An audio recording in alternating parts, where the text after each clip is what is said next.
আলহামদুলিল্লাহ রাব্বিল আলামিন ওয়াসসালাতু ওয়াসসালামু আলা নাবিয়িনা মুহাম্মদ ওয়া আলিহি ওয়া আসহাবিহি আজমাইন, আম্মা বাদ। সম্মানিত ভাই বন্ধুগণ, আজকের আলোচনার বিষয়বস্তু হলো ফজরের সালাতের শ্রেষ্ঠত্বের 10টি কারণ।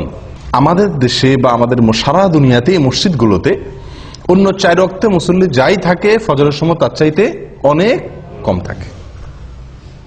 যেই ওয়াক্তের গুরুত্ব সবচাইতে বেশি ওই ওয়াক্তে মুসল্লির পরিমাণ সবচাইতে কম, অথচ অন্য 4 ওয়াক্তে মুসল্লি এলাকায় নাও থাকতে পারে। জোহরের সময় কোনো ডিউটিতে কেউ থাকতে পারে, আসরের সময় কোথাও যেয়ে থাকতে পারে, মাগরিব এশায় বাজার ঘাট কেনাকাটি মার্কেটিং বা অন্য কোনো কাজে মানুষ ব্যস্ত থাকতে পারে, মহল্লায় নাও থাকতে পারে। ফজরের সময় প্রত্যেকটা মানুষ কোথায় আছে? মহল্লায় আছে। একান্ত 2-1 জন বাদে প্রায় সবাই মহল্লায় আছে। তাহলে তো জোহরে যদি 4 কাতার হয়, আসরে যদি 4-5 কাতার হয়, মাগরিবে যদি 5-7 কাতার হয়, ফজরে তো 10 কাতার হওয়ার কথা, ঠিক না? ঠিক। কিন্তু ফজরে 1 কাতার পাইতে কষ্ট হয়ে যায়, 2 কাতার জোগাড় হইতে অনেক কষ্ট হয়ে যায়। প্রিয় বন্ধুগণ, এর কারণ কি? এর প্রধানতম কারণ হলো ফজরের নামাজের গুরুত্ব আমরা মুসলমানরা বুঝতে পারিনি। ফজরের নামাজের 10টি ফজিলত, 10টি শ্রেষ্ঠত্বের বিশেষ কারণ, 10টি মর্যাদার বিশেষ কারণ, স্পেশালিটি আছে যেটি অন্য সালাতের জন্য নাই। তার ভিতরে প্রথম হলো ফজরের সালাত বা ফজরের নামাজ। এটা হলো ইমানের আলামত, ইমানদারের আলামত। কিসের আলামত ভাই? ইমানদারের আলামত। নামাজ মাত্রই ইমানদারের আলামত। যে ব্যক্তি ইমানদার সে মসজিদে আসবে, যাবে, তাকে তার ইমান আছে কথা সাক্ষ্য দেওয়ার নির্দেশ আমাদেরকে করা হয়েছে। যদি সে মসজিদে আসা যাওয়া করে, নামাজি হয়, নামাজি না, মসজিদে আসা যাওয়া করে না, তাহলে তার ইমানের সাক্ষ্য আমরা দিতে পারি না। কিন্তু ফজরের নামাজে হাজির হওয়া এটা ইমানদারিত্বের বিশেষ সাক্ষ্য, বিশেষ প্রমাণ। ইমানদার যে খাঁটি, নির্ভেজাল, পিওর, এটার প্রমাণ হলো ফজরের নামাজে কি হওয়া? উপস্থিত হওয়া। যদি কেউ ফজরের নামাজে উপস্থিত হতে না পারে, ফজরের নামাজ পড়তে তার কষ্ট হয়ে যায়, একদিন আসলে 10 দিন মিস হয়ে যায়, ফজরের নামাজে সে আসতেই পারে না, এরকম যদি হয় তাহলে বুঝতে হবে তার ঈমান নিয়ে নতুন করে চিন্তা করা দরকার আছে। তার ঈমানের ভিতরে যথেষ্ট ঘাপলা আছে। নবী সাল্লাল্লাহু আলাইহি ওয়াসাল্লাম বলেছেন, আবু হুরায়রা রাদিয়াল্লাহু তাআলা থেকে বর্ণিত, বুখারী এবং মুসলিমের হাদিসে আসছে, তিনি বলেন, লাইসা সালাতুন আথকালা আলাল মুনাফিকিনা মিনাল ফজরি ওয়াল ইশা লাউ ইয়ালামুনা মা ফিহিমা লাআতাউহুমা ওয়ালাউ হাবওয়ান। ফজর এবং এশার নামাজ, এই 2 ওয়াক্ত নামাজ মুনাফিকদের উপরে পড়া সবচেয়ে কষ্টের। অন্য কোন নামাজ পড়তে মুনাফিকদের এত কি হয় না? কষ্ট হয় না। মুনাফিক কারা ভাই? মুসলমানের বেশভূষা ধারণ করছে, সমাজে টিকতে হয় তাই মুসলমানের সাথে সব কাজ তাল মিলায়া করে, কিন্তু তলে তলে তার ভিতরে কি নাই? ভিতরে ঈমান নাই। একে বলা হয় মুনাফিক। এই মুনাফিকের ব্যাপারে নবী সাল্লাল্লাহু আলাইহি ওয়াসাল্লাম বলছেন যে লাইসা সালাতুন আথকালা আলাল মুনাফিকিনা মিনাল ফজরি ওয়াল ইশা। ফজর এবং এশা, অন্য বর্ণনায় আসছে ফজর এবং আসর, কিন্তু সর্বাবস্থায় ফজরের কথা আগে বলা আছে। এই ফজরের নামাজ এটা মুনাফিকের জন্য এই নামাজে উপস্থিত হওয়া কষ্টসাধ্য। যার এই নামাজে উপস্থিত হওয়া সুযোগ হয় না, তৌফিক হয় না, কষ্ট হয়, বুঝতে হবে সেই ব্যক্তির ঈমান নিয়ে যথেষ্ট করে প্রশ্ন তোলার সুযোগ আছে। আমি কি বুঝাতে পারছি প্রিয় ভাইরা?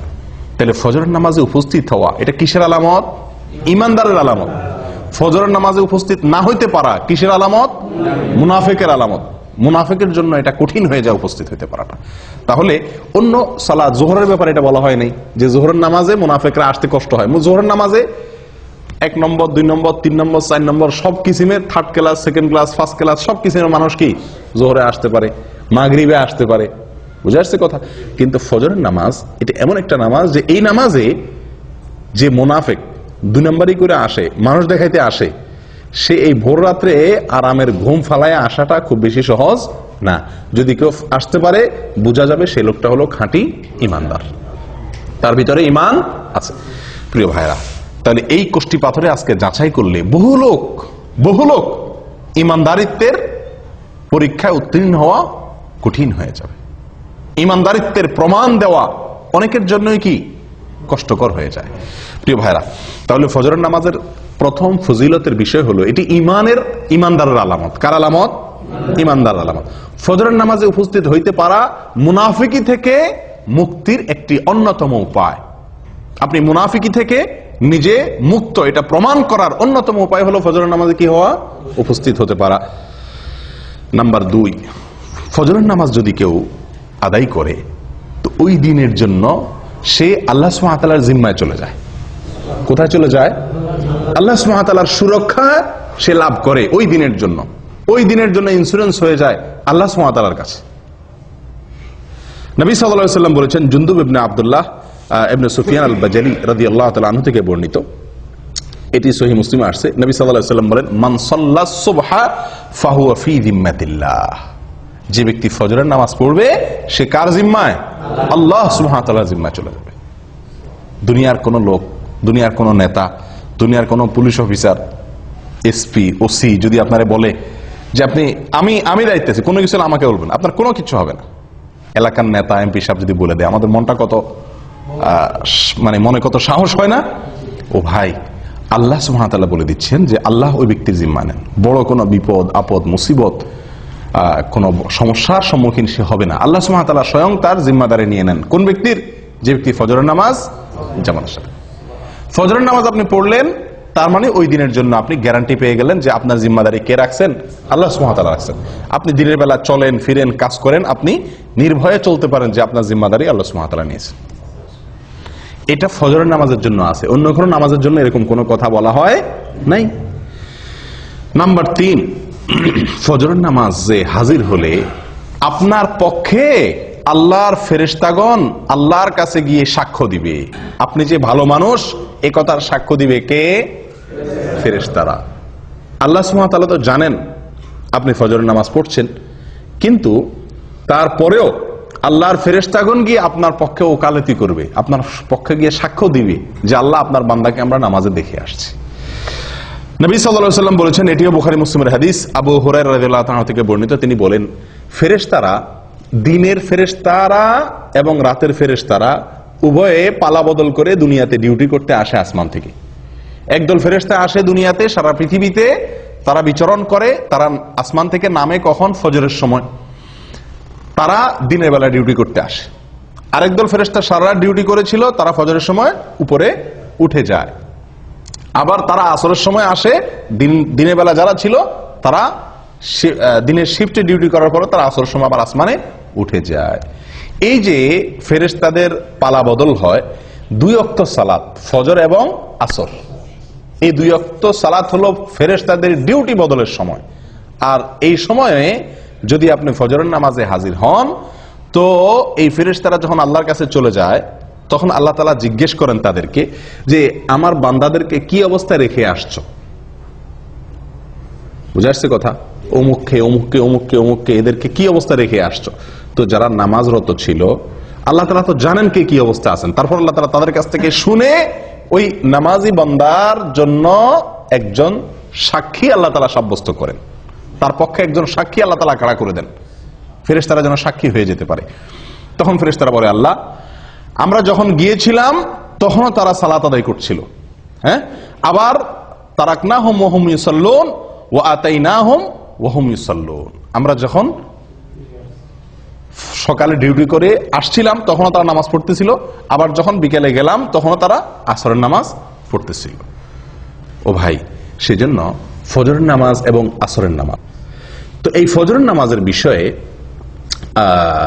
নবী সাল্লাল্লাহু আলাইহি সাল্লামের এই হাদিস থেকে বোঝা গেল যে যদি কেউ ফজরের নামাজে হাজির হয়, নামাজ পড়ে, তাহলে আল্লাহর ফেরেশতারা তার পক্ষে আল্লাহর কাছে কি দেয়? ভালো মানুষ হিসাবে, নামাজি হিসাবে সাক্ষী দেয়, সাক্ষ্য দেয়। কয়টা ফজিলত গেল? 3। 1 নম্বর হলো ইমানদারিত্বের পরিচয়, ফজরের নামাজে হাজির হওয়া। মুনাফিকি খাতা থেকে নাম কাটার একটা অন্যতম সুযোগ হলো কি করা? ফজরের নামাজে হাজির হওয়া। নাম্বার 2, ফজরের নামাজ পড়লে ওই দিনের জন্য আল্লাহর জিম্মা চলে যায়। কোথায় চলে যায়? আল্লাহর জিম্মা চলে যায়, আল্লাহ সুবহানাহু ওয়া তাআলার দায়িত্বে চলে যায়। নাম্বার 3, ফেরেশতারা ওই ব্যক্তির জন্য কি করে? ভালো মানুষ হিসাবে তার জন্য সাক্ষ্য দেয়। ওই ব্যক্তি যে ভালো মানুষ, সে সাক্ষ্য কে দেয়? ফেরেশতারা আল্লাহ সুবহানাহু ওয়া তাআলার কাছে দেয়। নাম্বার 4, ফজরের নামাজ যদি কেউ জামাতের সাথে আদায় করে যদি কেউ ফজরের নামাজ পড়ে তাহলে আল্লাহ সুবহানাহু ওয়া তাআলা তাকে সারা রাত জেগে নফল ইবাদত করার সওয়াব দেয়। নবী সাল্লাল্লাহু আলাইহি ওয়াসাল্লাম বলেছেন, এটি সহিহ মুসলিমে আসছে, ওসমান ইবনে আফফান রাদিয়াল্লাহু আনহু থেকে বর্ণিত, মান সাল্লাল ইশা ফি জামাআহ ফাকান্নামা সাল্লা নিসফাল লাইল ফাকান্নামা কামা নিসফাল লাইল ওয়া মান সাল্লা সুবহা ফি জামাআহ ফাকান্নামা সাল্লাল লাইলা কুল্লাহ আও ফাকান্নামা কামাল লাইলা কুল্লাহ আও কামা ক্বাল। ভাই, যদি কেউ এশারের সালাত জামাতের সাথে আদায় করে তো ওই ব্যক্তি অর্ধেক রাত দাঁড়িয়ে দাঁড়িয়ে নফল ইবাদত করলে, তাহাজ্জুদের নামাজ পড়লে যে সওয়াব পাইতো সেই সওয়াব আল্লাহ সুবহানাহু ওয়া তাআলা তাকে দিবেন। যদি এশার নামাজ কোথায় পড়ে? জামাতের সাথে মসজিদে হাজির হয়ে আদায় করে। আর যদি কেউ ফজরের নামাজ জামাতের সাথে আদায় করে তো আল্লাহ সুবহানাহু ওয়া তাআলা তাকে সারা রাত দাঁড়িয়ে তাহাজ্জুদের নামাজ পড়ার, নফল নামাজ পড়ার, রাত জেগে সারা রাত জেগে নফল নামাজ পড়ার সওয়াব আল্লাহ তাআলা তাকে দান করবেন। আপনি শুধু এশার নামাজটা জামাতের সাথে পড়ে ঘুমায় যান, এরপরে উঠে ফজরের নামাজটা জামাতের সাথে পড়েন, বাস সারাটা রাত ঘুমাইলেন, অথচ আপনার আমল নামার ডিউটি লেখা হলো আপনি নফল আমল করছেন, নফল নামাজ পড়ছেন। বিনা ডিউটিতে বেতন পাওয়ার একটা সুযোগ। কোন নামাজ? ফজরের নামাজ। কয় নম্বর গেল? 4 নাম্বার 5। ভাই, কিয়ামতের দিন ভয়াবহ অন্ধকার হবে, ভয়াবহ অন্ধকার হবে। যার যার পার্সোনাল আলো দিয়ে চলতে হবে। বিভিন্ন পরিবেশ, বিভিন্ন পরিস্থিতি কিয়ামতের ময়দানে তৈরি হবে। যারা যারা ফজরের নামাজ জামাতের সাথে পড়বে, ফজরের নামাজ পড়বে, মসজিদে এসে ফজরের নামাজ আদায় করবে, তাদের ব্যাপারে 5 নম্বর ফজিলতের বিষয় হলো কিয়ামতের দিন আল্লাহ সুবহানাহু ওয়া তাআলা তাদের জন্য ফকফকা উজ্জ্বল লাইটের ব্যবস্থা করবেন। কথা বুঝে আসছে ভাই? ঝাপসা আলো না, উজ্জ্বল আলোর ব্যবস্থা থাকবে। কাদের জন্য?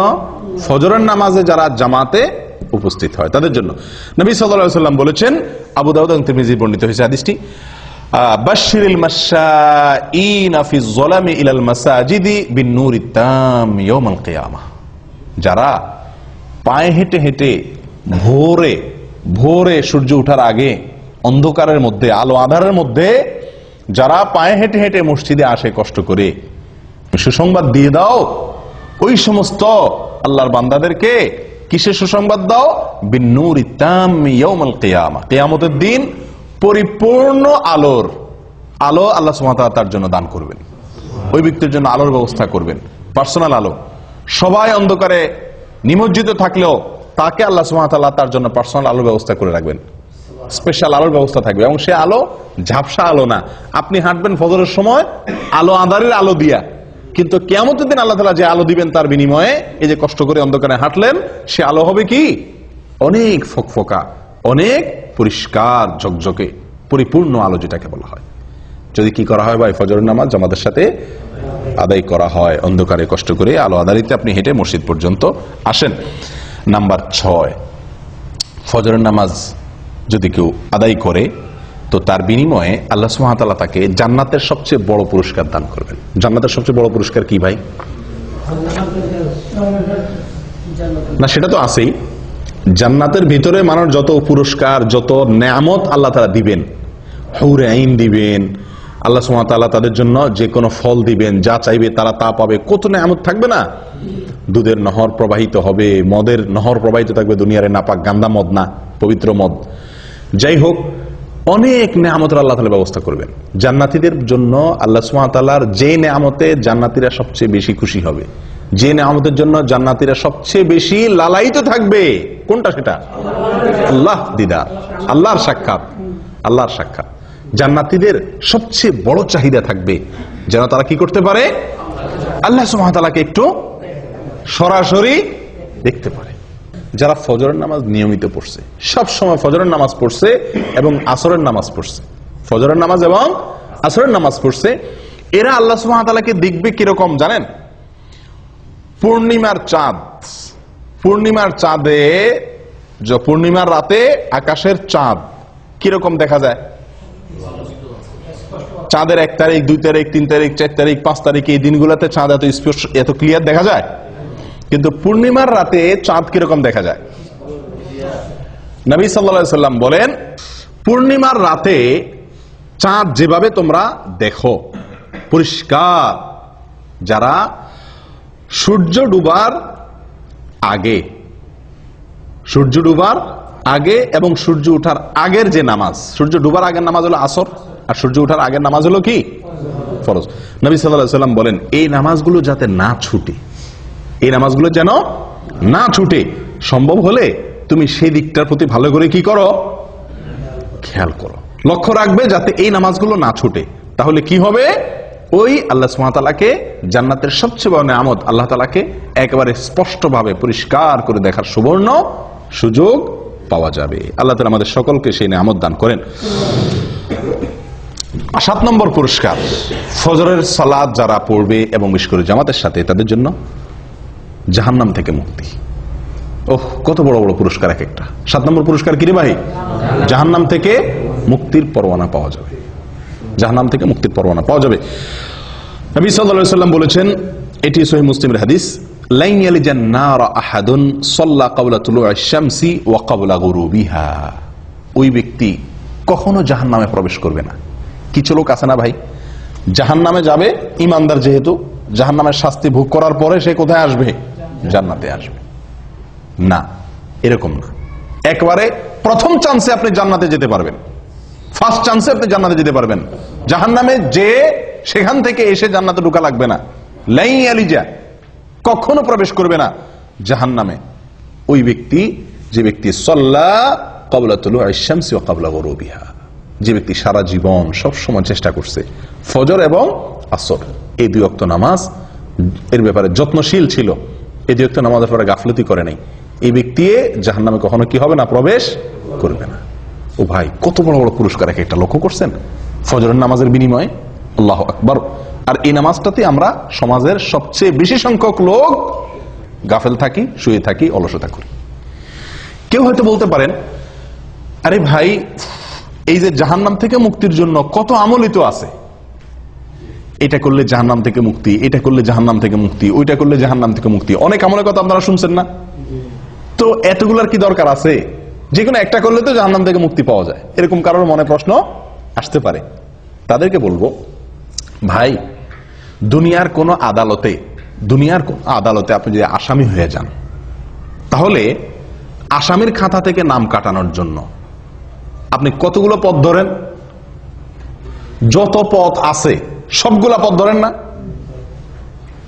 পয়সা রেডি রাখেন, যদি লাগে পয়সা দিয়া মামলা ডিসমিস করাইতে হবে।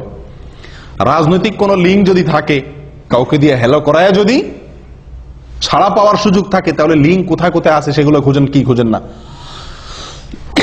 এরপরে আপনার নিজেকে নির্দোষ প্রমাণ করার জন্য কাগজপত্র যেগুলো জোগাড় করা দরকার সেগুলো জোগাড় করেন। এত কিছুর পরেও আবার যদি জেলে যাওয়া লাগে, তাহলে সংসার, ব্যবসা বাণিজ্য কেমনে চলবে সেই ব্যবস্থাও রাখেন। অর্থাৎ আপনার সাধ্যে যতগুলো ওয়ে আছে সকল ওয়ে আপনি অবলম্বন করেন, উদ্দেশ্য যেন মামলাটা ডিসমিস করানো যায় দুনিয়ার আদালতে। ঠিক না ভাই? ঠিক। ও ভাই, আখিরাতের আদালতে কোনো মামুখালু চলবে না, ঘুষ ঘাস চলবে না, হায় হ্যালো চলবে না। সেই জায়গাতে মুক্তির জন্য, সেই জায়গায় মুক্তি তো চিরকালের জন্য মুক্তি, সেই জায়গায় ধরা তো চিরকালের জন্য ধরা, তারপরে আর কোনো কোর্ট নাই, আদালত নাই। তাহলে সেখান থেকে মুক্তির জন্য একজন ইমানদার মানুষ যেই আমল শুনবে যে এই আমল করলে জাহান্নাম থেকে বাঁচা যাবে, খপ করে সেই ওই আমলটাকে ধরবে। ঠিক না বেঠিক? যে বিশ্বাস করবে জাহান্নামকে, সে তো একটা দুইটা ওই অবলম্বন করে এটা বলবে না, তুষ্ট হবে না যে ঠিক আছে তো জাহান্নাম থেকে বাঁচার জন্য যে একটা কাজ করছি তো, খালাস হয়েছে তো, এরকম করবে। বরং কারণ আমার সেটার মাধ্যমে যে আমি জাহান্নাম থেকে মুক্তি পাবো, আমার সে আমলটা যে সলিড হয়েছে, পিওর হয়েছে, আল্লাহর কাছে গ্রহণযোগ্য হয়েছে, তার কোনো গ্যারান্টি তো নাই। এই জন্য যতগুলো ওয়ে আছে জাহান্নাম থেকে বাঁচার জন্য, তার সবগুলো অবলম্বন করবে একজন ইমানদার মানুষ। অতএব ফজরের নামাজে হাজির হওয়া, ফজরের নামাজ নিয়মিত পড়া, এটি জাহান্নাম থেকে মুক্তির একটি অন্যতম উপায়। এবং এখানে শব্দটি লাইন ইয়ালিজান নার, নবী সাল্লাল্লাহু আলাইহি ওয়াসাল্লাম বলেছেন লাইন ইয়ালিজান না, কখনো জাহান্নামে প্রবেশ করবে না। আল্লাহু আকবার। তাহলে বোঝা যায় ফার্স্ট চান্সে সে কোথায় চলে যাবে? জান্নাতে চলে যাবে। আল্লাহ আমাদের সকলকে তৌফিক দান করেন। ভাই, 8 নম্বর ফজিলত ফজরের নামাজের, ফজরের নামাজ সবচেয়ে ফজিলতপূর্ণ সালাত হওয়ার 8 নম্বর ফজিলত হলো নবী সাল্লাল্লাহু আলাইহি সাল্লামের বরকতের দোয়া পাওয়া যাবে। কে কার দোয়া পাওয়া যাবে? নবী করিম সাল্লাল্লাহু আলাইহি সাল্লামের বরকতের দোয়া আপনার জন্য বরাদ্দ হয়ে যাবে। ভাই, আপনাকে যদি হারামের, মক্কার হারামের ইমাম সাহেব শেখ সুদাইস, শেখ সুরাইম, শেখ জুহানি, শেখ আলী আল হুজাইফি, ওনাদের মতো কেউ যদি আপনাকে খপ করে হাত ধরে কোনো এক জায়গায় দেখা হইলো, বললো যে বাবা তোমার জন্য আমি আল্লাহর কাছে দোয়া করতেছি, আল্লাহ তুমি এর জীবনে বরকত দিয়ে দাও, আমাদের খুশির কোনো শেষ থাকবো? হ্যাঁ, হারামের ইমাম সাহেব আমার জন্য 2 হাত তুলে দোয়া করছে, সুবহানাল্লাহ, হারামে দাঁড়ায় দোয়া করছে, আমাদের মনটা কত খুশি হয়ে যাবে না? ও ভাই, কোথায় হারামের ইমাম, কোথায় হারামের ইমাম? স্বয়ং রাসূলুল্লাহ সাল্লাল্লাহু আলাইহি সাল্লামের দোয়া আপনার জন্য অটোমেটিক বরাদ্দ হয়ে যাবে, আপনি পেয়ে যাবেন। কি করলে? ফজরের নামাজ আদায় করলে। নবী সাল্লাল্লাহু আলাইহি সাল্লাম দোয়া করছেন, আল্লাহুম্মা বারিক লি উম্মতি ফি বুকুরিহা, আল্লাহুম্মা বারিক লি উম্মতি ফি বুকুরিহা, হে আল্লাহ আমার উম্মতের জন্য সকালের সময় আপনি বরকত দান করবেন। আল্লাহুম্মা বারিক লি উম্মতি ফি বুকুরিহা, হে আল্লাহ সকালের যে সময়, ভোরবেলা, এই সময়টাতে আমার উম্মতের জন্য আপনি বরকতের ফয়সালা, বরকতের বরাদ্দ করিয়েন। দোয়া করছেন কে?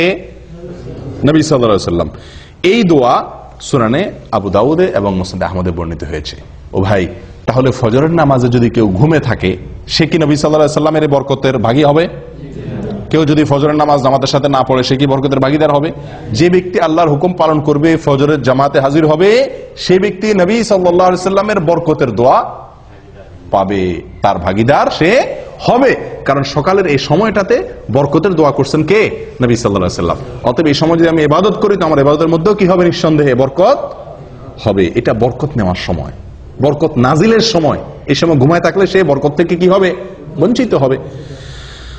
8 নম্বর ফজিলত গেল। 9 নম্বর হলো ভাই, দুনিয়া এবং দুনিয়ার মধ্যে যা কিছু আছে, দেখেন এক একটা পুরস্কার দেখেন, সুবহানাল্লাহ, ফজরের নামাজের বিনিময়ে। দুনিয়া এবং দুনিয়াতে যা কিছু আছে, সারা পৃথিবী এবং পৃথিবীতে যত কিছু আছে, এই সব কিছু থেকে উত্তম ফজরের 2 রাকাত নামাজ। ফজরের 2 রাকাত সালাত দুনিয়া এবং দুনিয়ার ভিতরে যা কিছু আছে সবকিছু থেকে উত্তম। সহিহ মুসলিমের হাদিসে আসছে, নবী সাল্লাল্লাহু আলাইহি সাল্লাম বলেছেন, রাকাতাল ফজর খায়রুম মিনাদ দুনিয়া ওয়া মা ফিহা। আল্লাহু আকবার। রাকাতাল ফজর খায়রুম মিনাদ দুনিয়া ওয়া মা ফিহা। ফজরের 2 রাকাত নামাজ দুনিয়া এবং দুনিয়ার ভিতরে যা কিছু আছে সব কিছুর মালিক হওয়ার চাইতে, সকল কল্যাণের চাইতে বেশি কল্যাণের, বেশি মর্যাদার, বেশি শ্রেষ্ঠ ফজরের 2 রাকাত নামাজে, ফরজ নামাজে হাজির হওয়া বা ফজর নামাজ পড়া। কথা বুঝতে পারছি ভাই? চিন্তা করেন, সারা পৃথিবীকে এক পাল্লা রাখলেন, আর কেউ 2 রাকাত ফজর নামাজ পড়লো, তো এই যে একটা আমল করলো, এই আমলটির মর্যাদা, এর শ্রেষ্ঠত্ব ওই সারা দুনিয়ার মালিক হওয়ার চাইতে বেশি আল্লাহ সুবহানাহু ওয়া তাআলার কাছে। কয় নম্বর গেল ভাই? 9 নম্বর। 10 নম্বরটা হলো দুনিয়াবি। শেষের 3টাই দুনিয়াবি বলা যেতে পারে, দুনিয়াবি লাভ। প্রথম যে 3টা বলছিলাম সেগুলো হলো আখিরাতের লাভ, প্রথমগুলা। শেষের 3টা নবী সাল্লাল্লাহু আলাইহি সাল্লামের বরকতের দোয়া সকালবেলা সময়টার জন্য। তারপরে যায় দুনিয়া এবং দুনিয়ার মধ্যে যা কিছু আছে সবচাইতে উত্তম হওয়া। 3 নম্বর হলো মানসিক প্রফুল্লতা অর্জন হবে। ফজরের নামাজ যদি কেউ পড়ে, তাহলে কি হবে ভাই? মানসিক প্রফুল্লতা অর্জন হবে, মনটা ফুরফুরা হয়ে যাবে, মনটা ভিতরে এক ধরনের স্ফূর্তি অনুভব হবে, ঝরঝরা লাগবে, নিজেকে কি লাগবে? ঝরঝরা লাগবে, নির্ভার লাগবে, ফুরফুরা লাগবে, যদি আপনি কি করেন? ফজরের নামাজ আদায় করেন। এবং এই পুরস্কারটি একেবারে বাস্তবিক, অর্থাৎ এই পুরস্কারটি আমরা নিজেরা সরাসরি ফিল করতে পারি, অনুভব করতে পারি, এরকম পুরস্কার। এটার জন্য অপেক্ষা করতে হবে না যে আপনি মারা যাবেন তারপরে পাবেন, না, এটা নগদ পুরস্কার। ফজরের নামাজের নগদ পুরস্কার হলো শেষের পুরস্কারটা। সেটা কোনটা? ফজরের নামাজ আদায় করলে মনটা কি হয়ে যাবে? হালকা হয়ে যাবে, নির্ভার হয়ে যাবে, পাতলা হয়ে যাবে, ফুরফুরে হয়ে যাবে, ঝরঝরা হয়ে যাবে, প্রফুল্ল হয়ে যাবে। কিভাবে? তার বিবরণ নবী সাল্লাল্লাহু আলাইহি ওয়াসাল্লাম আমাদেরকে শুনাইছেন সহিহ বুখারী এবং মুসলিমের হাদিসে। তিনি বলেন, মানুষ যখন ঘুমায় ভাই রাতে, তো শয়তান তার কপালে 3টা গিরা দেয়। শয়তান তার কপালে কয়টা গিরা দেয়? 3টা গিরা দেয়। গিরা দেওয়া মানে কি? গিরা দেওয়া মানে হলো, আমি বলি যে মানে মাথা টিপে আর কি, মাথা টিপে। মাথা টিপার মতো কাজ করে আর কি তার এই গিরাগুলা। উদ্দেশ্য, এই গিরা দেওয়ার উদ্দেশ্য হলো সে যাতে শোয়া থেকে কি করতে না পারে, উঠতে না পারে, সেজন্য তার কপালে এই গিরা দিয়ে রাখে। এই গিরা দিলে হয়তো মানে কিভাবে সে গিরা দেয়, গিরা তো আর দেখা যায় না, হয়তো বা মানুষের যাতে ঘুম আরামের সাথে আসে বা অলসতা আসে, এই জাতীয় কোনো অদৃশ্য গিরা দেয় কে?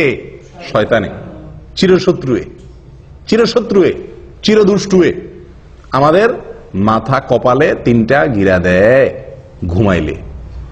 এরপরে যখন ফজরের সময় হয়, ভোরবেলা হয়, আল্লাহর কোনো বান্দা যদি তার ভিতরে ইমানের শক্তি থাকে, তার ভিতরে যদি কি থাকে, ইমানের শক্তি থাকে, আর কোন রকম একটু সাহস করে বাহাদুরের মতো কম্বলটা ফেলা দিয়ে এরকম উঠতে পারে, তো সঙ্গে সঙ্গে শয়তান মিয়ার একটা গিরা কি হয়ে যায়, খুলে যায়। শয়তানের কি হয়ে যায়, একটা গিরা খুলে যায়। গিরা দিয়ে দিলে শরীরটা ভার হয়ে যায়, উঠতে পারে না, অলসতা লাগে, মজা লাগে। আপনারা লক্ষ্য করে দেখেন, অন্য কোন সময়ের ঘুম এত মজার হয় না, ঠিক ফজরের সময়ের ঘুমটা যত কি হয়, মজার হয়। এর মানে কি? এর মানে হলো ওই দুষ্ট শয়তান হয়তো শরীর টিপে, বুঝে আসছে কথা? এত আরাম করে ঘুমটা আসে, সারা রাত যার ঘুম না আসে তারও ঘুম আসে কখন? ফজরের সময়, ঠিক না? ঠিক। এর মানে কি? এর মানে হলো শয়তানের সর্বশক্তি নিয়োগ করে সে, যাতে আপনি ফজরের সময় মসজিদে যেতে না পারেন। আসরে যান, বাধা দিতে পারলো না, তার এত বেশি টেনশন নাই। মাগরিবে গেছেন, এশায় গেছেন, জোহরে গেছেন, পারলো না সে ঠেকাইতে, এত বেশি টেনশন নাই। কিন্তু ফজরে আপনাকে ঠেকাইতে পারলে তার বিশাল লাভ, আপনাকে জাহান্নামে নেওয়ার জন্য অনেক দূর সে আগে গেল। এই জন্য সে তার সর্বশক্তি প্রয়োগ করে 3টা গিরা দেয়, যাতে ফজরের সময় আপনি হাজির হইতে না পারেন। এই জন্য তো এই গিরা খায়া বেশিরভাগ মুসল্লি মসজিদে আসতে পারে না। ফজরের সময় এই 3 গিরা খায়া শয়তানের বান্ধন খুলে আর আসার মতো ইমানের শক্তি থাকে না। ও ভাই, যদি আল্লাহর কোনো বান্দা যদি ফজরের সময় সাহস করে, হিম্মত করে, যখনই শয়তান তার মনে ওয়াসওয়াসা দেয়, হাদিসে আসছে শয়তান কানে কানে বলে, আমাদের মনের মধ্যে বলে, কি বলে?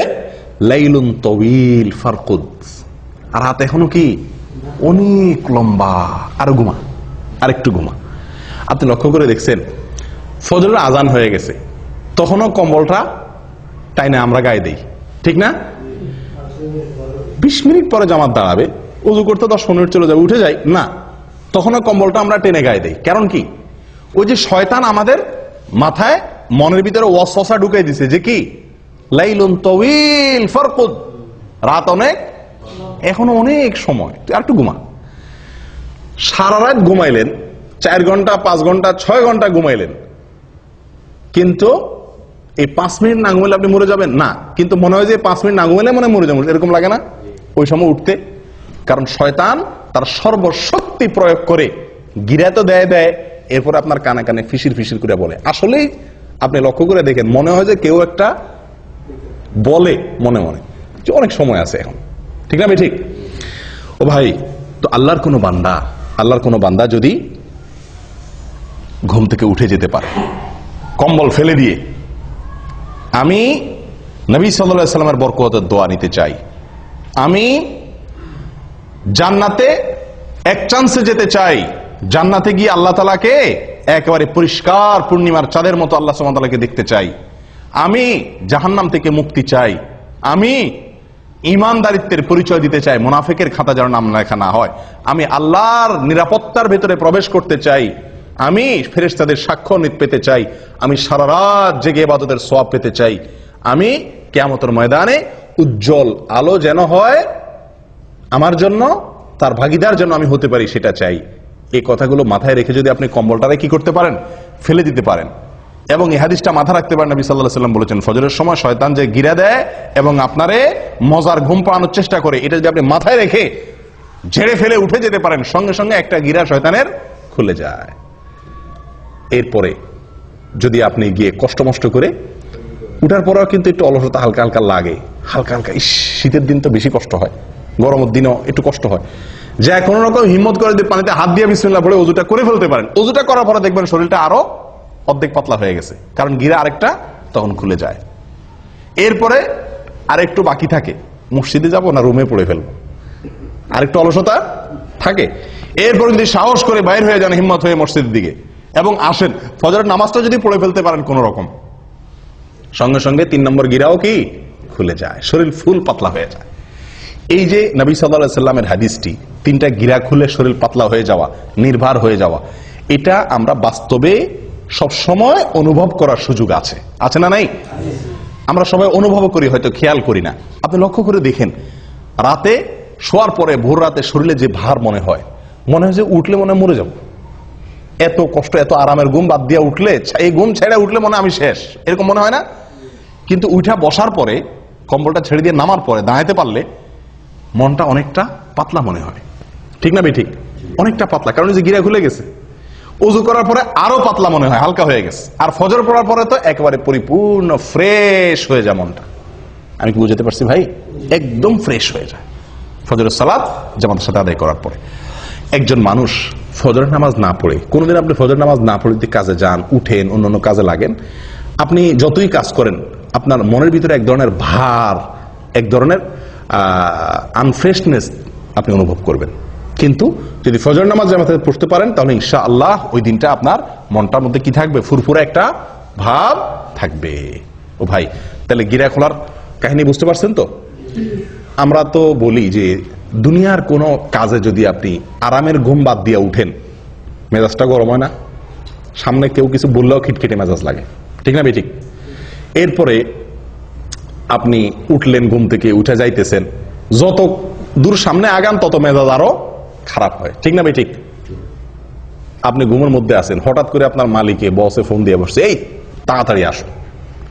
আপনি ফোন কাটা উঠলেন, ঘুমটা খুব জমছিল, শীতের দিন, উঠে বাইরে হয়েছেন, যতদূর সামনে আগান মেজাজ আরো গরম হয় না? আস্তে আস্তে বাইরে আসছেন, উফ আরো ঠান্ডা, আরো মেজাজ আরো গরম হয় না?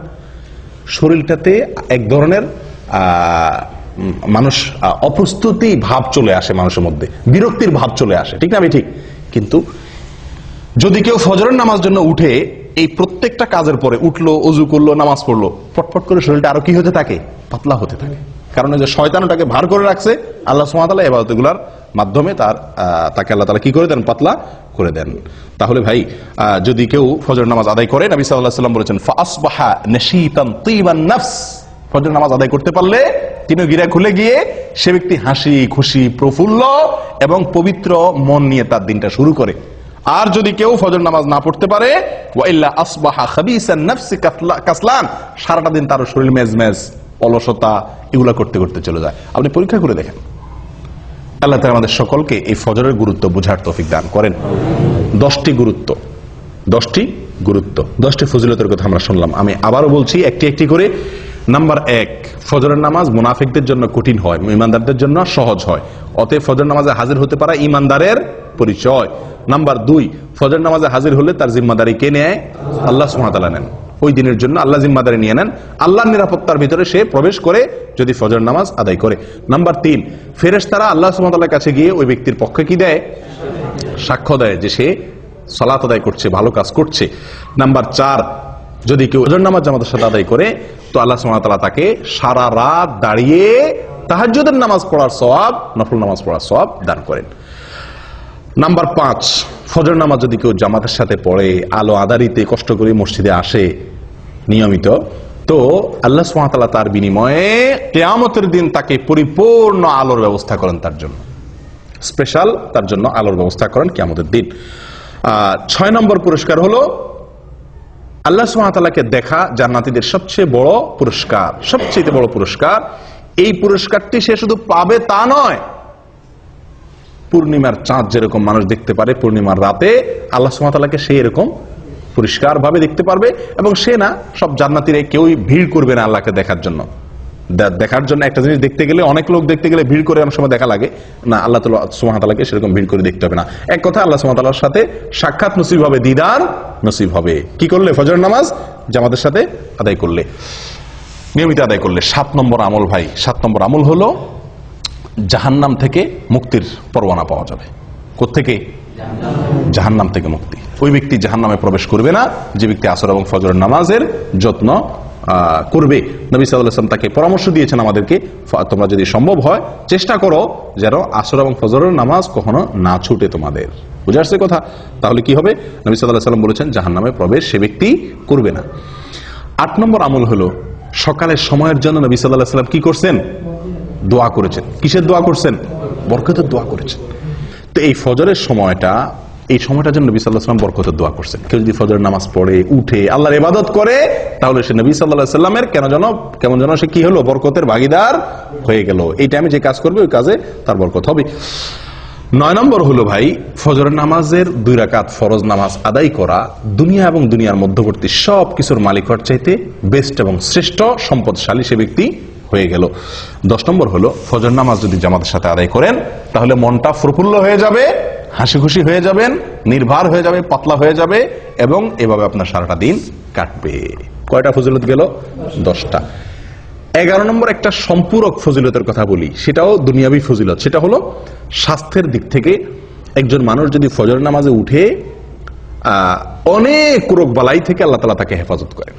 যে ব্যক্তি সকালে ঘুমায় থাকে ওই ব্যক্তির চাইতে যে ব্যক্তি সকালে উঠে ওই ব্যক্তির জন্য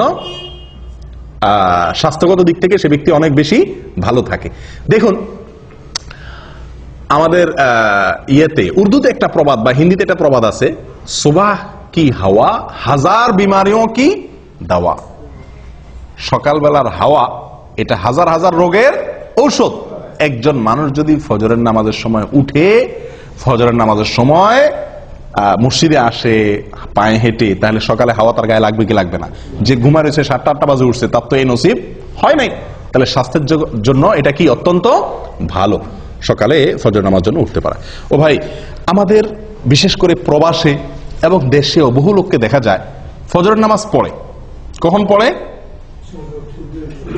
সূর্য ওঠার পরে, মানে তার মন মতো। সোজা কথা, সকাল 7টা অথবা 8টা বাজে ফজরের নামাজ পড়ে। আবার হাদিসও দেয় অনেকে। হাদিস কি? নবী সাল্লাল্লাহু আলাইহি ওয়াসাল্লাম বলেছেন, মান নামা আন সালাতিন আও নাসিয়াহা ফালইউসাল্লিহা ইযা যাকারাহা ফাইন্না যালিকা ওয়াক্তুহা। নবী সাল্লাল্লাহু আলাইহি ওয়াসাল্লাম বলেছেন, যদি কেউ ঘুমায় যায়, ঘুমের কারণে উঠতে না পারে, অথবা ভুলে যায়, তাহলে তার যখন স্মরণ হবে বা ঘুম ভাঙবে তখনই তার নামাজ পড়বে, তার গুনাহ হবে না, ওইটাই তার জন্য নামাজ। বাহ! এই হাদিস দেখায় 12 মাস বহু লোক আছে ওই ফজরের নামাজের সময় উনি ঘুমায় থাকেন। উনি 8টা বাজে, 7টা বাজে, 9টা বাজে উঠা মাশাআল্লাহ করে নামাজ পড়েন, এবং এটা 12 মাস বা বেশিরভাগ সময়। এরকম বহু লোক আছে না? আমি বহু লোক দেখছি, জিজ্ঞাসা করছি তো উনি হাদিস শুনে দিয়েছেন। নবী সাল্লাল্লাহু আলাইহি ওয়াসাল্লাম বলছেন ঘুমায় গেলে মাফ, ঘুম থেকে উঠে পড়বেন। বাহ! ঘুমায় গেলে কার জন্য মাফ? যে ব্যক্তি ঘুম থেকে উঠতে পারে নাই, কদাচিৎ হঠাৎ একদিন ঘটে গেছে, অ্যালার্ম দিয়ে রাখছে, সবারে বলে রাখছে, আজানও শুনে নাই, সবগুলো মিস হয়ে গেছে, ঘুম এত ভার হয়ে গেছে, অ্যাক্সিডেন্টলি একদিন হয়ে গেছে, তার জন্য এটা। নবী সাল্লাল্লাহু আলাইহি ওয়াসাল্লামের নিজেরও একদিন ফজর নামাজ ছুটে গেছে। ঘুম থেকে উঠছেন সূর্য ওঠার পরে, ওনার সাথে সব সাহাবীরা মিলে সফরে ছিলেন, শরীর ক্লান্ত ছিল, ঘুম আসছে, একজনকে উনি পাহারাদার রাখছেন। অ্যালার্ম ঘড়িতে তখন ছিল না, একজনকে পাহারাদার রাখছেন, বলছেন তুমি ডাইকে দিবা। এই বেচারারও কি এসে গেছে? ঘুম এসে গেছে। আসলে এবার সবাই ঘুম, ফজর নামাজের রক্ত শেষ, সূর্য উঠে গেছে, যখন রোদ লাগা শুরু হয়েছে এবার সবাই আস্তে আস্তে ঘুম ভাঙছে। নবী সাল্লাল্লাহু আলাইহি ওয়াসাল্লামকে আল্লাহ সুবহানাহু ওয়া তাআলা এই এক ওয়াক্ত জীবনে ফজর নামাজ দেরি করায়া পড়াইছেন আমাদের শেখার জন্য। আমাদের কিসের জন্য? শেখার জন্য, যেন এরকম জীবনে হইলে কি করব সেই পদ্ধতি আমরা জেনে নিতে পারি। কিন্তু এটা ওনার জীবনে কয়বার হয়েছে? একবার। আর আপনি প্রতিদিন সে কাম করবেন। ওনার যুগে তো অ্যালার্ম আলা ঘড়ি ছিল না, মসজিদের মাইকের আজান শোনা যেত না। আপনার যুগে সব ব্যবস্থা আছে, আপনি 4বার 5বার অ্যালার্ম দেন, মাশাআল্লাহ, বিমান তো মিস হয় না, রেলগাড়ি তো মিস হয় না, ডিউটি টাইম তো মিস হয় না, ফজর কেমনে মিস হয়? হ্যাঁ, ওখানে তো মিনিট সেকেন্ড হিসাব করে আসেন, ফজর নামাজ তো মিনিট সেকেন্ড হিসাব করে আসার দরকার হয় না, ঠিক না? ঠিক। তাহলে এখানে কিভাবে মিস হয়? এগুলো সব হলো গাফলতি। এগুলো সব হলো কি? গাফলতি। আল্লাহ সুবহানাহু ওয়া তাআলা বলেছেন, ফাওয়াইলুল লিল মুসাল্লিন আল্লাযীনা হুম আন সালাতিহিম সাহুন। নামাজ পড়লেই শুধু হবে না, গাফলতি করবেন, অলসতা করবেন, 4 ওয়াক্ত পড়বেন, 1 ওয়াক্ত পড়বেন না, এই টাইপের মুসল্লি সবচাইতে আজকে বেশি। 4 ওয়াক্ত হাজির হয়, ফজরে আসে না, 3 ওয়াক্ত হাজির হয়, 2 ওয়াক্ত পড়ে না সুবিধা মতো, অথবা যখন উঠে তখন। ভাই, এভাবে আদায় করলে কখনো নাজাত বা মুক্তি পাওয়া যাবে না। যে নামাজটা সবচেয়ে গুরুত্বপূর্ণ, যে নামাজটা পড়তে কষ্ট হয়, এটার মর্যাদা সবচেয়ে বেশি, এটার গুরুত্ব সবচেয়ে বেশি দিতে হবে। অতএব আপনি এই অজুহাত দিতে পারবেন না যে আমি ঘুমায় গেছি এই জন্য 8টা-9টা বাজে উঠা পড়ছি, এটা একদিন হতে পারে, সবসময় হতে পারে এটা। আপনি যদি অ্যালার্ম দিয়ে রাখেন, বেনামাজি লোক থাকলে বাদ দেন, আজকে দেরিতে শুয়েছি সেজন্য নামাজ বাদ গেছে, তাহলে কালকে আমি তাড়াতাড়ি শুয়ে যাই, চেষ্টা করলে এই সমস্যা থেকে বের হয়ে আসা সম্ভব কি সম্ভব না? অতএব 12 মাসের জন্য 8টা-9টা বাজে যারা নামাজ পড়েন তারা জেনে রাখবেন তাদের এই নামাজ মন মতো নামাজ হবে। কোম্পানির ডিউটি আপনাকে একটা টাইম বেঁধে দিয়েছে এতটা থেকে এতটা, আপনি মন মতো অন্য টাইমে যা ডিউটি করে চলে আসছেন, কি বলেন? বেতন দিবে আপনারে?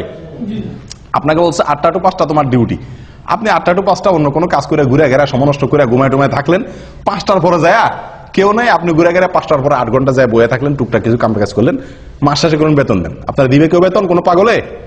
আল্লাহ সুবহানাহু ওয়া তাআলা বলেছেন ইন্নাস সালাতা কানাত আল মুমিনিনা কিতাবাম মাওকুতা, সালাত নির্দিষ্ট সময় আল্লাহ তাআলা নির্ধারিত করে রাখছেন, নির্দিষ্ট সময়, ওই সময় পড়তে হবে। আপনার মন মতো 9টা বাজে ঘুম থেকে উঠা ফজর পড়লে আদায় হবে না, এটা হঠাৎ একদিন হতে পারে বিশেষ কোনো কারণে, বিশেষ কোনো অজুহাতে। ও ভাই, ফজরের এই নামাজটির গুরুত্বের আরো কয়েকটি দলিল আছে ভাই। কোরআনে আল্লাহ সুবহানাহু ওয়া তাআলা শপথ করেছেন সকালের সময়টার, দিন এবং রাতে 24 ঘন্টার ভিতরে যে কয়েকটি সময় সবচেয়ে মূল্যবান তার ভিতরে একটা হলো এই সকালবেলা। আল্লাহ সুবহানাহু ওয়া তাআলা কোরআনে শপথ করেছেন ওয়াল ফাজরি ওয়া লায়ালিন আশ, ফজরের শপথ, কারণ ফজর টাইমটা গুরুত্বপূর্ণ। আল্লাহ সুবহানাহু ওয়া তাআলা বলেছেন ওয়াস সুবহি ইযা আসফার, বলছেন কি বলেন নাই?